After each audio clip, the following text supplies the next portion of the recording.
Hello, I'm Waqar Rizvi, and this is Scope. We're going to start off today's show by discussing UAE-Israeli relations, especially in the context of this summit that was meant to be held between the UAE, Israel, as well as the United States in attendance in Abu Dhabi, in the UAE's capital. That has been suspended because Netanyahu, the Israeli prime minister, seemingly angered the Emiratis by continually speaking about the fact that Mohammed bin Zayed, who is the Abu Dhabi crown prince, had volunteered to invest $10 billion in Israel. Now, certainly there are talks about investments happening, as UAE and Emirati officials have confirmed, but that would only be done on the basis of economic interests and not political interests, and that the Emiratis do not want to get involved, certainly in any electioneering in Israel at this point in time. But Netanyahu nevertheless ran with the story that MBZ, as he's called with his initials, was essentially supporting him politically as well. It seems to be the underlying message on his part. Obviously, there's a lot that can be discussed here. I don't want to overstate the case either of this sort of crisis between the two countries, because the summit is only suspended, not canceled. So it will happen at some point in time, but probably after the Israeli elections, not before that, as the Emiratis have now made clear to both the Americans and the Israelis. Let's discuss all of that a bit further. We're now joined by Jack Kennedy, who is the Deputy Head of the Middle East and North Africa Division at IHS Markit. He's joining us today from London. Joining us from Philadelphia, Pennsylvania, is Dr. Ian Lustick, who is a professor of political science at the University of Pennsylvania. And joining us from Dubai is Rasha Aljoundy, who is a senior researcher at Gulf Affairs at the Dubai Public Policy Center. Rasha, Ian, and Jack, thank you to all three of you for your time today. Rasha, let me start with you firstly. Give us the point of view from your vantage point about why this important summit was canceled or was suspended at the very least. Thank you, Waqar, for having me.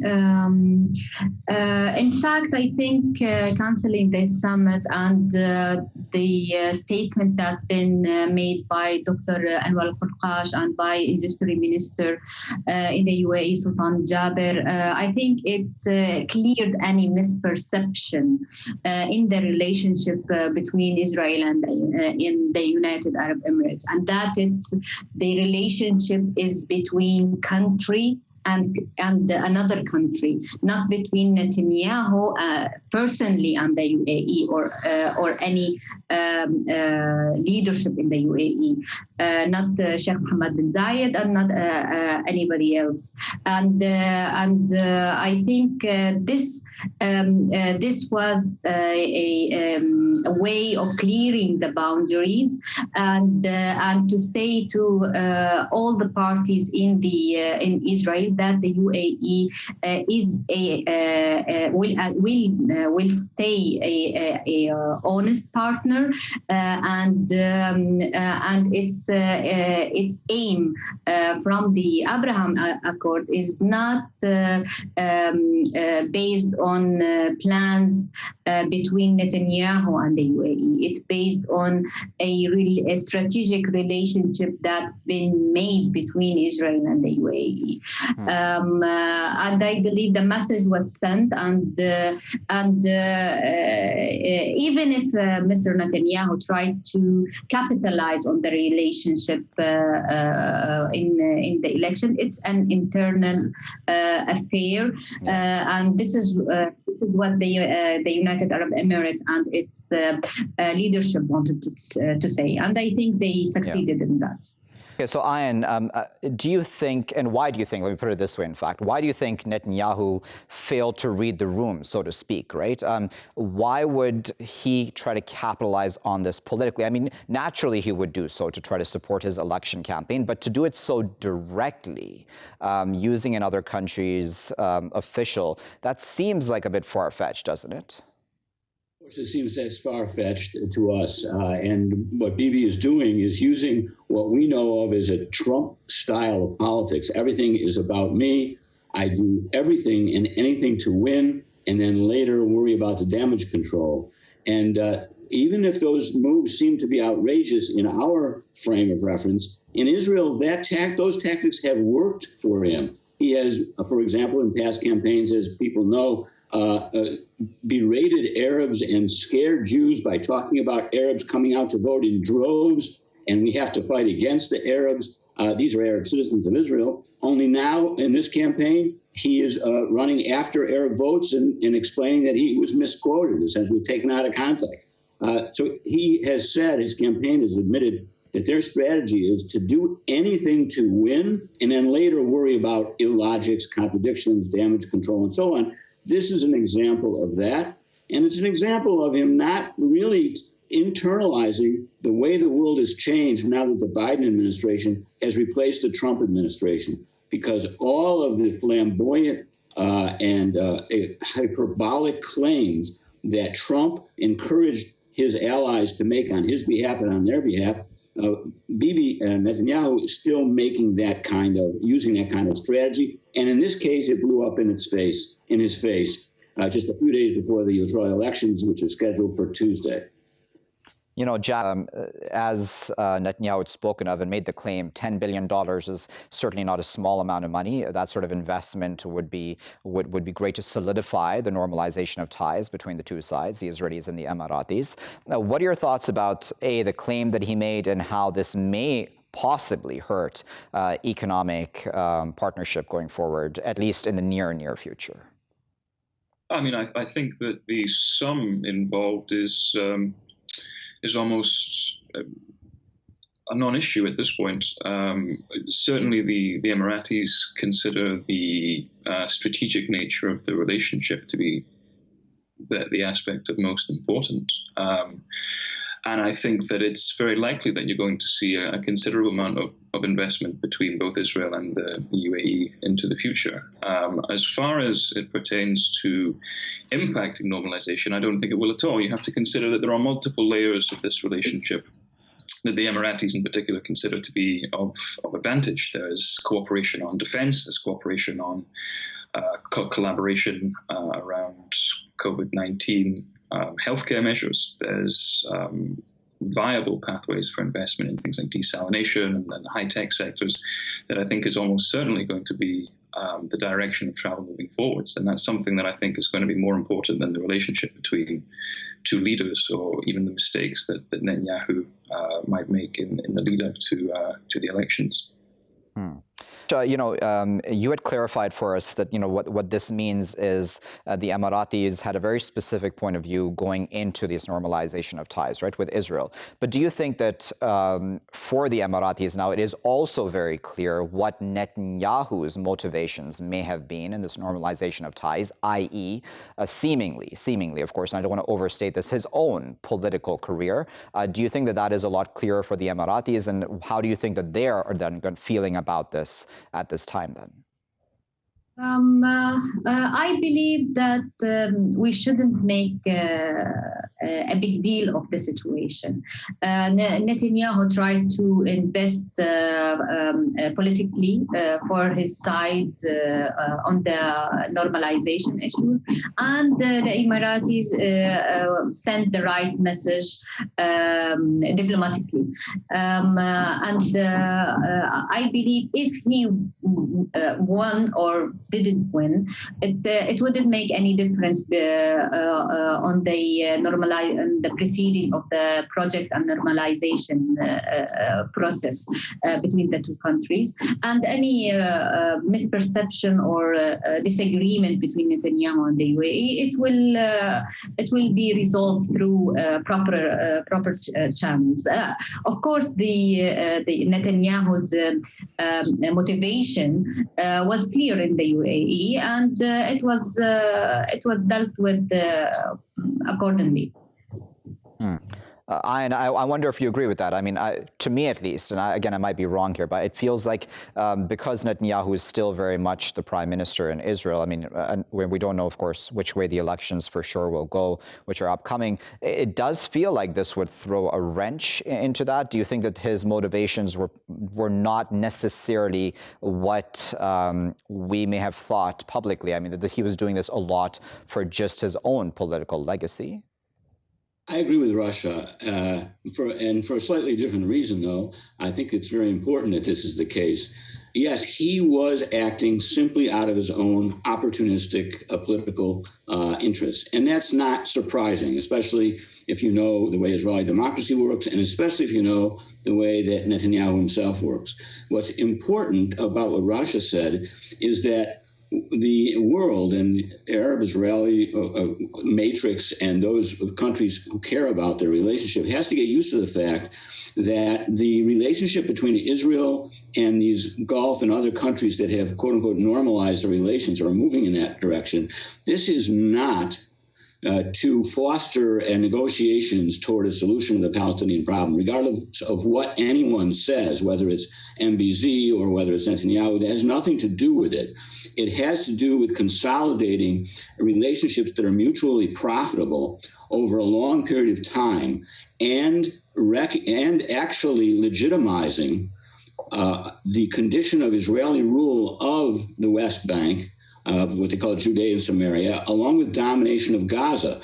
Over that long run, the question is whether these Arab countries and Muslim countries who interact with Israel will use those interactions in order to change Israeli policies and start integrating Arabs and Palestinians more fully into the Israeli democracy.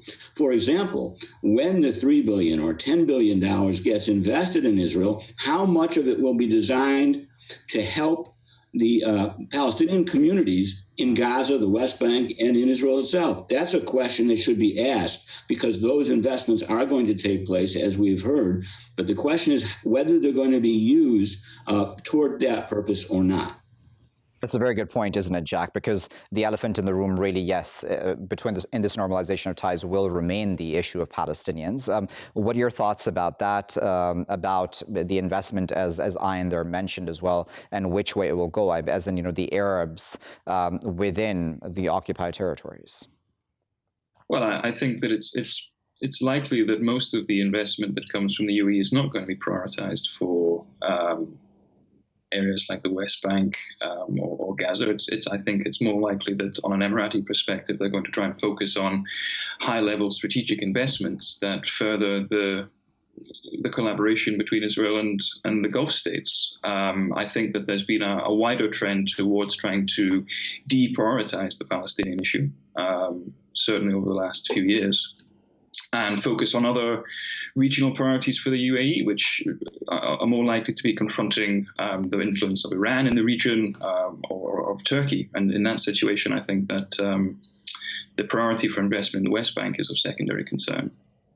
Interesting. Rasha, do you agree with that? Do you think that it is smart then for the Emiratis to have then put the Palestinian issue as a non-priority at this time in this relationship?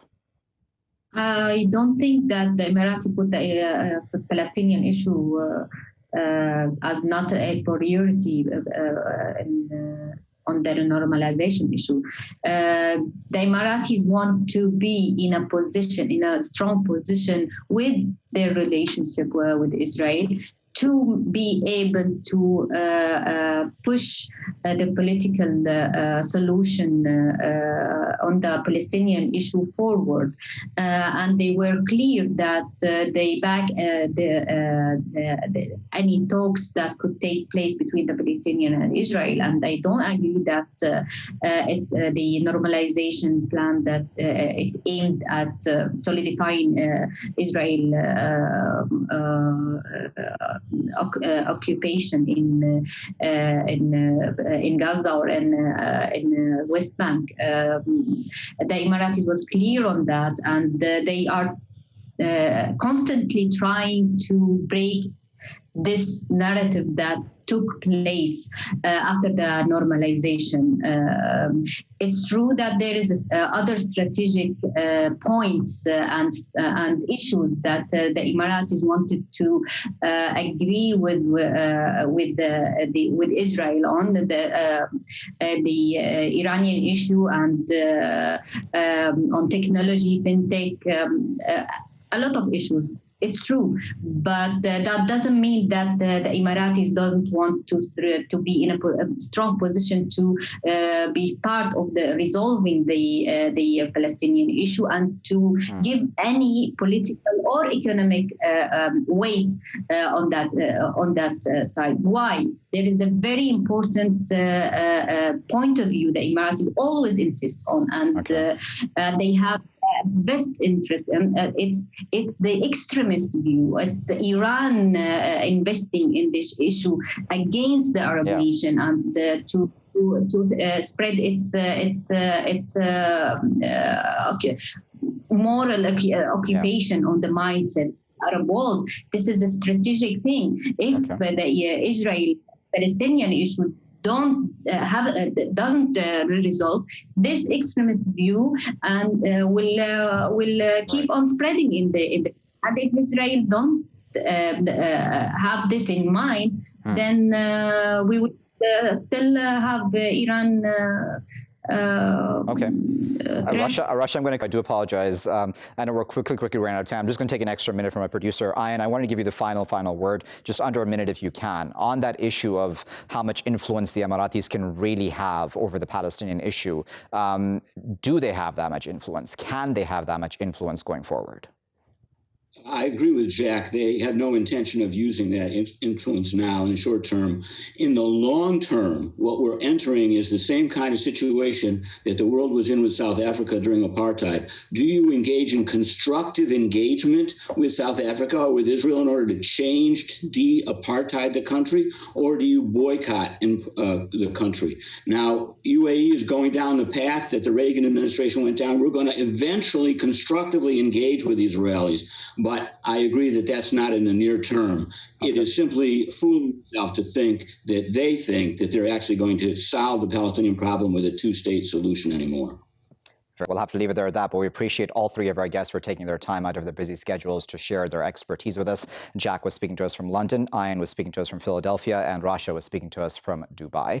They were sharing their thoughts with us about the fact that the UAE has suspended the summit that was meant to be held with the Israelis and, of course, the Americans in attendance as well. This, of course, because, as I mentioned in my introduction, Netanyahu took advantage, political advantage, or tried to take political advantage, actually, of the normalization of ties with the Emirati side, and secondly, then, of any talk of investments in Israel for his own political legacy to be able to win the next fourth elections, in fact, that are coming up in Israel. This time, he is fighting for his political career at this point in time. And was it smart of him to have failed to have understood the Emirati motivations versus its own motivations going into these normalization of ties, and to try to then use that to his own political advantage?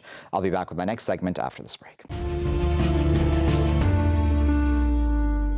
Welcome back, viewers. You're still here in Scope with me, Waqar Rizvi. In this segment, we're going to discuss Israeli settlers and their attacks on Palestinians. There is now a report that's come out from the Israeli human rights groups B'Tselem, which says that there were 94 violent attacks against Palestinians by Israeli settlers. This just between December 21st, 2020 to March 13th, 2021. And they're saying this is an unprecedented figure. We've also had other figures around 1,200, I believe it is, attacks overall that have taken place between the years 2005 and 2019, and only 8% of those cases were ever actually properly charged in a court of law. How concerning is this? Because there is then concern, certainly, as it would be natural in such a case, of retaliatory attacks, and because Palestinians are, of course, looking into how they can defend themselves, as well as, of course, their properties, farms, etc. also. Let's discuss that all a bit further. We're now joined by Jonathan Fenton-Harvey, who is a geopolitical expert. He's a journalist and researcher. He researches conflict, geopolitics, humanitarian issues in the Middle East. He's joining us today from Exeter in the UK. Jonathan, thanks for taking your time out this Saturday to join us here in Scope. How concerning do you think this B'Tselem report is? Well, it's just a small indication of a wider problem that has been going on for, decades. It shows that there were hopes that perhaps once Donald Trump left the office of the United States presidency, that there would be a bit more impunity on Netanyahu's government in Israel. But impunity reduced. But at the same time, it shows that there hasn't been much substantial differences made, and it is unlikely that there will be any considerable pressure put on Israel as a result of this, because if you look at the past statistics of this best-selling report, it showed that only 8% had gone to an investigation, 8% of attacks. So that just shows that there is a real lack of accountability towards these settlers from Israel, and there is no one really pressuring Israel to ensure that its policies actually fall in with international law. So this is quite concerning if you look at how these policies are just going unchallenged from anyone with any pressure, anyone who can actually pressure the situation or pressure Israel or the settlers. So while this continues, it shows that Israel will have complete freedom to carry out settlement expansion in the occupied West Bank, which has also been continuing at a growing rate this year, and they will be able to carry out attacks on Palestinians, as we have seen from this report. So then, and in the article that I read as well, there's already talk of Palestinians wanting to defend themselves, and that's, again, it makes complete logical sense, right? That you would look to defend yourself, your family, and your land from any such attacks. So, if there were to be defensive measures taken by Palestinians, I would think that would not be received well by the Israelis. Am I fair to say that? Yeah, and this is a historical trend we've seen throughout Israel's occupation of Palestinian territories. Often that's been a justification used to attack Gaza in the several wars that Israel has launched on Gaza. And like you say, it is a natural instinct that if people are being attacked and being pushed from their homes and seeing their family members arrested for a small level of retaliation, then of course it would make someone feel angry and infuriated and want to do something just to change their situation and actually have a livelihood. Obviously, peaceful protests haven't really worked well in the past, because several decades ago, in 1987, during what was called the First Intifada, when Palestinians tried to finally resist the occupation of the West Bank, that was mostly peaceful. But that didn't really change much in the end. So this is quite an understandable debate to have. And particularly as the United States and other powers won't actually acknowledge this or take action to ensure that Israel has a more humane policy towards the Palestinians, then this will continue as well. And interestingly, the United States said that it will continue to challenge criticism of Israel at the United Nations as well. Yeah. I wonder if I can come in here, Jonathan, on this issue of Israeli settlers, right? This is not certainly a new issue, as you alluded to there earlier as well.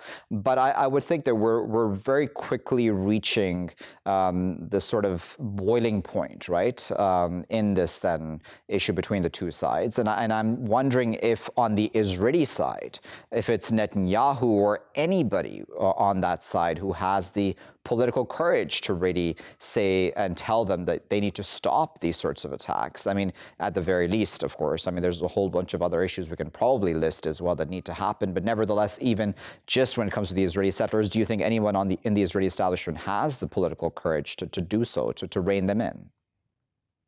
It doesn't look like this. Netanyahu has tried to secure power, obviously, for many years now, since he's been the prime minister, and with a fourth election coming up, he's trying to do it again. He has made clear in the past that he supports Israel's full control over the West Bank and does not accept the establishment of a Palestinian state. And I think these narratives among many Israeli politicians are actually taking over a lot more. Any sense of a moderate voice is being marginalized, or they will just be among the Arab parties, the Palestinian Israeli parties in the Knesset. So there is really little mixed opinions on this. It is mostly just this pro-settler voice which is beginning to marginalize more moderate voices. And at the same time, that shows that, to answer your question, there will be very few ministers who have the courage to target these settlers and actually force them to reject their actions or reject violent policies. I'm sure you saw this reaction too from a settler council. I'm just going to read off this quote directly. We oppose any manifestation of violence against any person and demand that those Israeli left-wing organizations act against and condemn the stone and Molotov cocktail throwing by Palestinians against Israeli vehicles and civilians. How do you respond to that sort of a statement when these sorts of statistics are brought up to a settler council? Well, with these kind of statements and events that are occurring, I mean, there are going to be Palestinians who react and retaliate. Like we've said before, there are people who are going to be desperate, and, you know, people may carry out attacks in different ways or different measures. But at the end of the day, ultimately, Israel has completely or repeatedly said that it has the right to defend itself. Often its policies in the West Bank and the Gaza Strip are just labelled as a form of self-defence, which it can carry out for national security reasons. So with these kind of events where Palestinians do actually respond in one way or another, even if it's not a serious threat to Israeli settlers or Israel as a whole, then it will be portrayed as an act of terrorism. And Israel does have the international backing to get away with these claims. And many countries like the United Kingdom, the United States, and other European or Western countries will often say they respect the right of Israel to defend itself, quote unquote. So it will be able to get away with these kind of incidents in the future, and unless, of course, there is a change of narrative, but we'll have to see if that ever happens. And other experts as well, Jonathan, and you had mentioned this earlier as well, that Israel as a whole seems to be, and has been for quite a while now, moving ever more right-wing, right, and ever more conservative, if that's the correct term to even use in this case, regarding its ideology towards Palestinians, the occupation, however we want to term that. In such a case, then, what does this do then for Israeli arguments that, listen, we're democratic, we're the only democracy, in fact, in the region, we respect human rights, we have the most moral army in the world, that we still very much stand, at least officially from what I've understood, the Israelis still would want to, quote unquote, negotiate. They say this, the Palestinians who are not coming to the negotiating table. How do all those stances change, or how are they affected at all with all these realities then on the ground?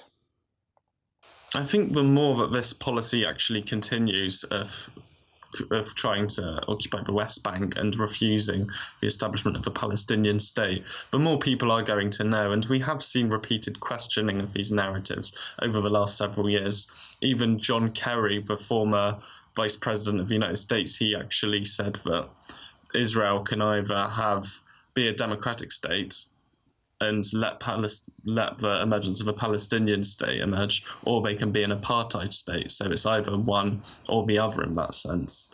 And even B'Tselem, the author of this recent report that settler attacks on Palestinians had increased, they even said that Israel is effectively now a non-democratic apartheid state. So if you look at the realities on the ground, it is clear that this reality is actually true. But at the same time, there are little international actors, states, that will acknowledge this reality. They often continue to take Israel's side on these regional matters. But the more this knowledge actually comes out, and the more there is awareness of the realities on the ground in the West Bank and Gaza, then it will continue to challenge these myths effectively. But it is up for the international community to respond to them, to make an effective difference for the lives of people in the region. Yeah. And then if we may talk about the Palestinians too, right? Because there is, as you well know, Jonathan, a lot of criticism towards the Palestinian Authority, Mahmoud Abbas's leadership. The previous elections we had were back in 2006. The Americans, Israelis, and even, essentially the PA at that time didn't really accept those results, even though Hamas won the parliamentary elections at that time. And we know that in these years there hasn't been an election. We are going into elections soon. What do you make of the entire, what would arguably called a vacuum on the part of Palestinian leadership? Yeah, the Palestinian leadership is either not helpful or representative of the Palestinian people, or they're very isolated or paralyzed in what they can do. The Palestinian Authority has very little political leverage. It receives funding and support from the United States and other Western countries, which effectively give more backing to Israel. So there's very limited action to what they can actually take. And there are criticisms about the domestic workings of the Palestinian Authority. For example, as you mentioned, Mahmoud Abbas has been the president for a very long period now, longer than his previous terms and elections had guaranteed him. And then with the divisions between Hamas and the Palestinian Authority, it actually makes it harder to form the so-called image of the two-state solution, which has been promoted repeatedly by the United States and other Western countries. There's almost the saying of the two-state solution industry now, because it's an idea that's repeatedly promoted while peace is being stalled, while a political solution isn't actually coming about, but the two-state solution is disappearing repeatedly, and the more time goes on. And then you have obviously Hamas as well in the Gaza Strip, who have been to countless conflicts with Israel. So Israel used that as justification to carry out the blockade. So while these parties remain in power, it does make it harder for the Palestinians as well. Very well. And the clock has gotten the best of us. We really appreciate your taking our time out today, this Saturday, to discuss this with us. That was Jonathan Fenton-Harvey speaking there from Exeter in the UK, sharing his thoughts with us about this B'Tselem report. And of course, it's not the first such report by B'Tselem or other human rights organizations. There was also quotes by the Yesh Din human rights organization, which is also an Israeli human rights group based in the occupied territories, discussing Israeli settler attacks on Palestinians. They've gotten a lot worse. Recently, there was a young Israeli settler, 16 years old, I believe, who was killed, or died, in fact, because his vehicle overturned when he was with other Israelis as they were trying to escape Israeli police who were chasing them after they had attacked Palestinians. And ever since that young Israeli man's killing, there have been repeated on a daily basis attacks, 1, 2, or 3, according to Palestinians, daily on Palestinians surrounding a lot of these illegal Israeli settlements. This, again, will only lead down a path which the Israelis may not like themselves. And that's something that Israeli officials themselves are also saying. Ex-Israeli officials, at the very least, are saying this, that this is not a situation which is good for the Israelis either, as they do not want this sort of insecurity to grow for either side. I'll be back with my final segment after this break. Welcome back, viewers. You're still here in Scope with me, Waqar Rizvi, and on the final segment of today's show, we're going to discuss Denmark. And there's an effort there on the part of the government that's just been recently announced to limit the number of ethnic minorities in neighborhoods to around 30%. And this is all in a bid to, and I'm quoting now, reduce the risk of religious and cultural parallel societies, end quote. Now, some have branded this decision to limit what's been called non-Western residents as a white supremacist idea. And of course, I'll put that question to our guests momentarily. There is, of course, and there has been for a while now on the part of the international community, or activists at the very least, about how Denmark has been dealing with immigration and migrants for a while now. So we'll discuss all of those issues a bit further with our esteemed panelists who are both joining us today from Copenhagen. We're joined by Dr. Tim Jensen, who is the Director of Teaching the Study of Religions, and we're also joined by Dr. Kerstin Carlson, who is an Associate Professor of International Law. Kerstin and Tim, thank you both for taking your time out this Saturday to join us. Tim, let me start with you. What do you make of this bid, this 30% bid to limit ethnic minorities in neighborhoods? Is it a genuine, legitimate concern that there are parallel societies within Denmark? I think there are legitimate concerns that some individuals and some groups amongst the minority immigrants and refugees do not enter the labor market, do not get the education they could get, etc., etc., and in that way do not integrate as well as they might be able to. But unfortunately, I have to say, since I have been reading, so to speak, the politics for decades, I also think that this is yet another example of what I do not hesitate to term Islamophobic or anti-Muslim measurement also. I mean, it's not the first time you hear about parallel societies and that you have this impression that there is no space for other kinds of people with other cultures and religion in Denmark. I mean, we have had it for decades, and I can document this. My first sort of quote would be from 2005 from a Ministry of Culture, where you have the same kind of discourse on these parallel societies that will never become a part of Denmark. And it's clearly aimed at non-Western immigrants and refugees with a Muslim background. I'm sorry to say this because I think also there are good motives, but it is part of what I do not hesitate to call an Islamophobic or anti-Muslim discourse that is quite pervasive in Denmark.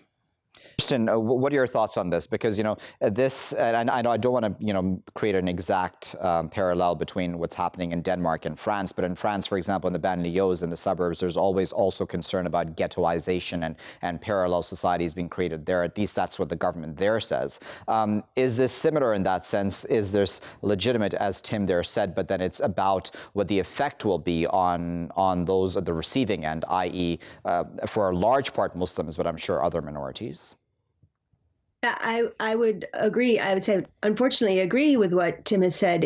It seems to me, and it's interesting to use France as a comparison case, because of course France has a very different history, and in a sense makes a very different promise to its population. So France has a race-blind, religious-blind setup of republicanism. So I think sometimes when we look at the way that France is managing things, we can be very disappointed that when a very deliberately race and religion blind republic engages in Islamophobic practices, that there's something particularly problematic there, because the setup is designed, in fact, to neutralize those kind of impulses, to try and manage that. And Denmark, of course, has a different history. It has a much more recent history of immigration. So populations that are non-white, ethnic Danish, what you want to call them, those populations are relatively new. But unfortunately, Denmark has not managed to live up, I believe, to the human rights obligations that it takes, its international obligations, its international legal obligations, that it takes quite seriously when it comes to how it imagines a space of belonging for people who are not what the government is actually calling ethnic Danes. And so I think that it's exactly this. Now, I wanted to say about the 30%, I think it's important to keep in mind that this legislation came from an attempt to avoid parallel societies. This is based in efforts at social control and social policy that have advantages, that are meaningful, that can be used to help populations, so that it's not that it's too quick to say this is simply something that's racist and problematic. There are social policy concerns that are valuable in attempting to try and help populations. So I think this is also part of what Tim mentioned. And so when we talk about the 30% of non-Western people who can live in certain places under the old legislation, in order to be characterized as one of these places that needed social help, what the last government called ghettos, and that's, of course, a very unfortunate terminology. You both had to fulfill criteria in terms of ethnic origin, but also crime rates, level of educational attainment, et cetera. So it's actually a much broader social package, but I would completely concur that when the idea is integration, this really falls short. And in fact, sadly, what I think you see in Denmark is a move away from an attempt to integrate. I think we no longer take that seriously. As a final thought, Tim, to you, and then I'll go to Kerstin as well for final thoughts. Do you think that integration can be done in a better fashion? I mean, there's no argument, right, Tim, that, of course, when people-to-people contact happens, so, for example, a Muslim meeting a non-Muslim in Denmark, that's probably a very positive interaction in the sense that at least there's now an understanding, a human-to-human, conversation, even about the differences that may exist between the two peoples. Will this be a good thing at some point in the near future? Unfortunately, I don't think so. I mean, this is old school knowledge for sociologists of migration, etc., that the politics of assimilation leads to segregation. And I think that the Danish state has had a politic of assimilation, not integration. And I think that the Islamophobic discourse that is evident in politics over past decades, in media, etc., that it is doing more harm than good. I would say, as a man who is no longer young, that if I was a young, angry man with a Muslim background, I think it would be very tempting to turn my back to the Danish majority society rather than entering it with confidence and trust. And this is my fear, and I've been warning against this also for decades. I do think that we create what we fear. I do think that we create what is already there, but it is not already there, but we are pushing it. Okay, Kerstin, then final word to you then. How does one then properly integrate? As in, how does one then have a harmonious society where, everybody is accepted as I would imagine the vast majority of Danes want? So, of course, I think that's really the big question. And I don't know, I'm not sure any of us know, but from my position as a person who studies law, I'm always comforted by what we find in international law. And in fact, right now in Denmark, we're having a very vehement, vigorous debate about what should be done with Danish citizens who are stranded in Syria in El Hal. And that debate has blown up in the last week. It's now become evident that the government didn't share information it had about a security risk with actually people being stolen out of those camps. So there's already been a discussion about how is Danish citizenship treated differently when you're not a white Dane, right? And this kind of discussion of both foreign fighters, but also the children of foreign fighters and the idea of the innocence of children, that's now also shading into security questions. So not just humanitarian questions about the conditions that people are living in, but also sort of longer future questions. And there's real concern that this could blow into something bigger. So here again, we find the constraints of law. International law is very clear about the obligations that Denmark has to its citizens. So and to others as well. So I'm always hopeful that in law and in human rights law, we can find some answers. Very well. There at that, but we sincerely appreciate both Tim and Kerstin for taking their time out to speak to us. They're both of them speaking to us from Copenhagen today, sharing their expertise with us about this effort on the part of the Danish government now to limit to 30% ethnic minorities in neighborhoods. Is this an effort, which continues the effort of the previous government, where there was talk about ghettoization in ghetto areas, which, as Kerstin there said, was an unfortunate use and of terminology, of course, in that regard. Is this Islamophobic? Quite openly in some ways, as Tim there also mentioned. These are all important discussions to be having, and hopefully we would hope that most Danes do not sign on to those sorts of ideologies and do not want to have such xenophobic rhetoric allowed for in their country at this time.